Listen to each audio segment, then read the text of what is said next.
જોઈ લો, હાલો જલ્દી જોઈ લો. આ મનસુખલાલ વાટે જ બેઠા છે.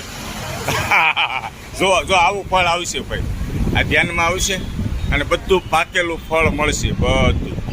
હા, આ છેલ્લું ફળ છે. આજે તારીખ 6/7/2026 દોસ્તો, છેલ્લો દિવસ છે. સાંજ સુધી કેરી મળશે. સાંજે 10 વાગે આવશો ને તોય તમને કેરી મળી જાય.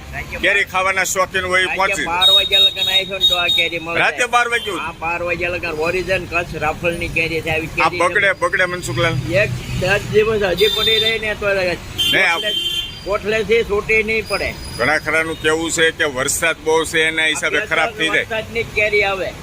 વરસાદ પડે ને ટીકોડેદાનો પાક પડે, આમાં નો જીવાજ પડે, નો સાંજી પડે અને પાક્યા કેડે ગોઠલેથી 10 દિવસ છૂટી નહીં પડે. એવી ને એવી કડક રહે, જેવી કાચી હોય એવી કડક રહે. બરાબર. અને આ સાવસ પરિવાર અમારા ફૈબા છેલ્લે સુધી કેરી ખાધી હો. ઠીક છે, હવે છેલ્લી પેટી લઈ આવી. ધીરુભાઈ છેલ્લે સુધી આનંદ કરે છે કેરી ખાવાનો. જો આ ધીરુભાઈ માટે કેરી પેકિંગ થાય છે ને ધીરુભાઈ છે ને છોકરાઓને બહુ કેરી ખવડાવ્યું આ વર્ષે. ધીરુભાઈ તમારું ગામ કયું? કયું? શાંતિનગર. મેં આ ધીરુભાઈ કંઈક જોયા હોય એવું લાગે છે દિનેશભાઈ. આપણા ગ્રાહક છે, જૂના ગ્રાહક છે. એવું છે? ભાવમાં થોડુંક કરો. જો મારા ફૈબા કે છે આ બેનું દીકરીઓ છે, થોડુંક પૂન તમે કરો મનસુખલાલ. એ તો ભાણેજરોનું તો ઓછું જ લઈએ. હા, જો ઈ ક્યાં ના પડે છે ભાઈ. લઈ લ્યો. ભાઈ અત્યારે આ કેરી કોણ ખાય છે ભાઈ?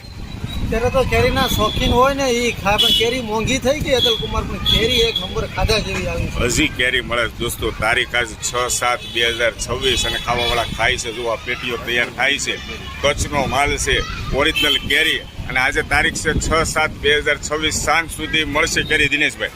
પછી માલ પૂરો હવે? માલ પૂરો, છેલ્લી કેરી છે. બરાબર છે. કેરી જો બતાવે. જો એક નંબર ભાઈ, કાંઈ ન ઘટે. હવે છેલ્લો માલ આપણી પાસે 20 મણ ખાલી કેરી પડેલી છે, પછી પૂરો ને એને જોઈને ફટાફટ આવી જાઓ. વાહ ભાઈ વાહ. આજે સાંજ સુધી તો મળશે ને કોઈ પણ આવ્યું તો. તારીખ યાદ રાખજો દોસ્તો, પછી મિસ્ટેક ન થાય. આજે તારીખ 6/7/2026 છેલ્લો દિવસ છે. પછી કાલે 7 તારીખે આવો તો માલ નહીં મળે. બરાબર ને દિનેશભાઈ? ઓકે, મને ફરિયાદ નહીં કરતા. ખરાબ નીકળે એટલે તારીખ. હા, અમારા ફાઈન લેવી છે ને એટલે હું હારે આવ્યો છું દોસ્તો. હા, જો અમારા ફાઈ માટે પેકિંગ થાય છે કેરી. એક નંબર હો મહેશભાઈ. ફરિયાદ મારા ફાઈનો ઠપકો ન મળવો જોઈએ. નકર આ ફાઈન તમે નથી ઓળખતા, હું ઓળખું છું. આખી સીઝન ઠપકો નથી આવતી, છેલ્લે ઠપકો આવે છે એક પેટીમાં. ના તમારું કામ રેડી છે. Okay, thank you.